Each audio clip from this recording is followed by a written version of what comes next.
G'day and welcome to my review of the 4Sevens Quark Mini AA flashlight. And what a great little light it is. Powered by a single AA sized battery, which is excellent because you can pick those up anywhere, unlike some of the other batteries that are around. AA's and AAA's are generally any corner store anywhere in the world, you'll be able to pick those up. And the amount of light it puts out for the size and with that one little battery, and also in fact the amount of time it'll put that light out, or the battery life, is really quite amazing.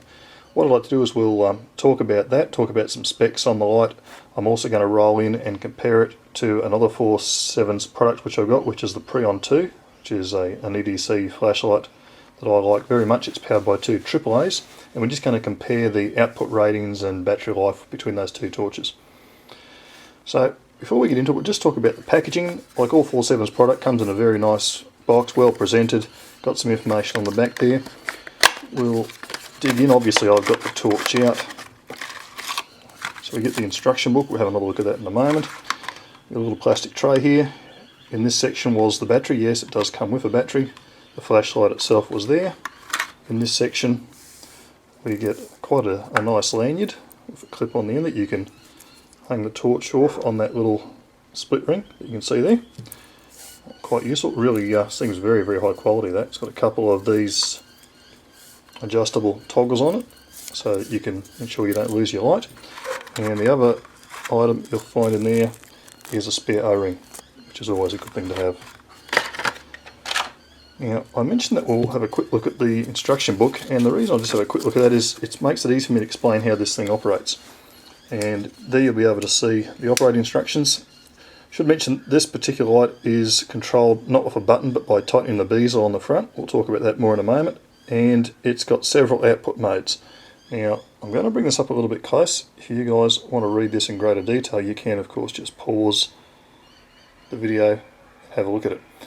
The basic three outputs we have here are your low, and then if you quickly loosen and retighten the bezel, you go to medium. If you do the same again, you go to high. Again, loosen and tighten the bezel and you'll come back to the low, through to medium and high. If you do that twice and then you loosen and then rapidly retighten the bezel again, you go into the special output modes, and that's what it's telling you down here. So we've gone through the normal sequence twice, we're onto the special outputs. It'll then cycle through Strobe, S.O.S, beacon high and beacon low. Okay, so that's how you access those modes, and I'll demonstrate those shortly. Sounds complex, but it's actually not all too bad. So, just put that there for a bit of eye candy. As I mentioned, loosening the bezel, it's just this front section here. It pivots just back of there, and to turn it on, you tighten that up to change modes. See, it's brightened up a bit there, and again, slightly it's low, medium, high. We should go into special mode if I'm quick enough. There you go, we've got strobe, S.O.S.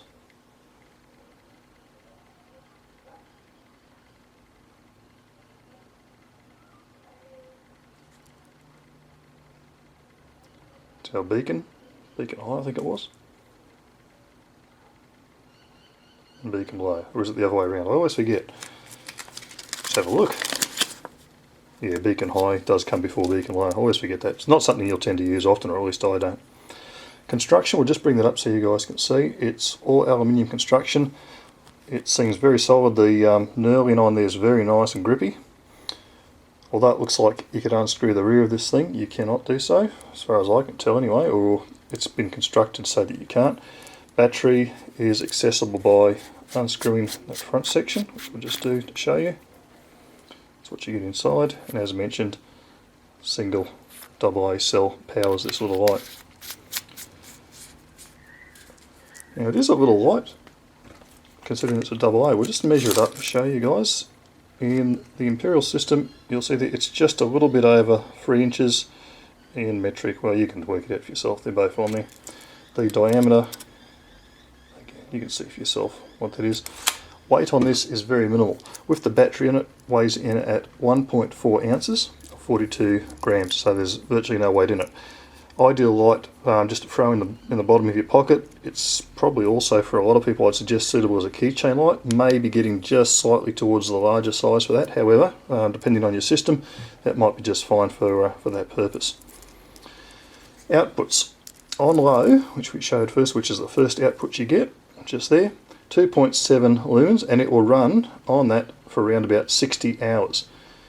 Now, to compare that to the Preon 2, and to refresh everyone's memory, this is powered by two AAAs. I should mention this is the S2 edition from the same manufacturer. On low, it puts out slightly more light at 3 lumens. However, it will only last for 23 hours. Compare that to this one on 60 hours. Quite remarkable. If we move up to the medium setting, we're now on this little light putting out 25 lumens, and it will do that for 8 hours continuous. To compare it to the Preon 2 again, puts out 26 lumens, so almost identical. However, again, this one actually lasts longer. The Preon 2, 6 hours, compared to this one's 8, which I think is pretty damn remarkable.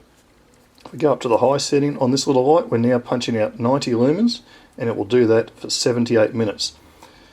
The Preon 2 is brighter, considerably brighter at 120 lumens. However, 35 minutes and you're out. So 78 minutes and 90 lumens out of this little light. I think that's amazing performance. Really very, very impressed at this light. I don't carry this one all the time as an EDC. I carry the Preon 2. The reason I bought it is I wanted something small that would fit into my GPS bag here, and that would run the same batteries as the GPS, which is AA's. So I've got my little front pouch and spare batteries, and that just lives in there, so that if I need a torch when I'm out and about, geocaching, whatever I might be doing, and I haven't remembered to take my other torch, I've got one here that's a very capable, and of course, as mentioned, the batteries are interchangeable, which is a great thing. So what we're going to do now is I'm going to change the camera angle, turn the lights out, and we'll have a look at the lighting on this.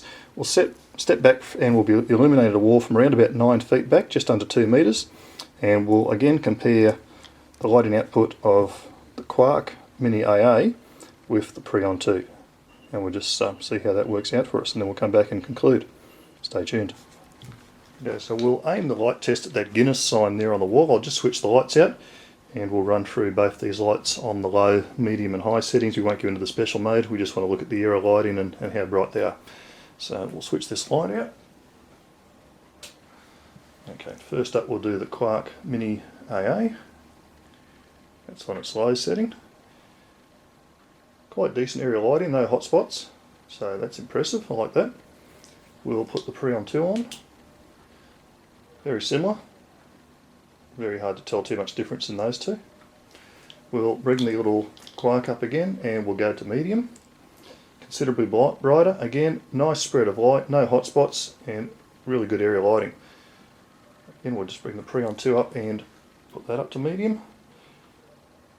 Almost no discernible difference there, and again, great area light. Very, very good indeed. We'll bring the Quark Mini AA up and go to high. Great brightness. For a little single cell tiny little torch, that's extremely impressive. So see that there, and we'll bring the Preon 2 up on high and compare that. You can notice the difference in brightness there. I think this was around about 30 lumens brighter, and I think it shows there. So it's really the only discernible difference on both these lights. The spread and everything else seems pretty close, but definitely the Preon 2 is considerably brighter on the high mode. We'll just put that one down again and bring the little light up to show you the comparison. See, aiming at the same spot, there's quite a difference there. But both very good lights.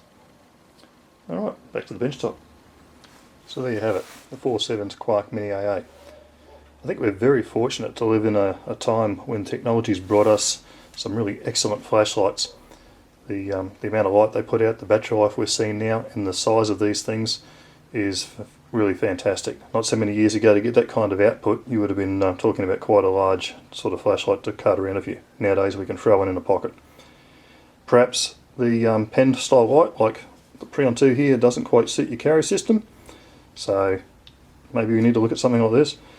Perfect little companion to hide your keyring, sit in the bottom of your pocket. No real weight to speak of. You'll forget it's there till you need it, and the reality is, in this day and age, there's no reason anyone should be wandering around without a lighting capability on them. Sure, 4.7's are a little bit more expensive than other brands. They're also not expensive as some, but I think the quality and the function of them is really first class, and I'm a real fan. Thanks for watching, everyone. Bye for now.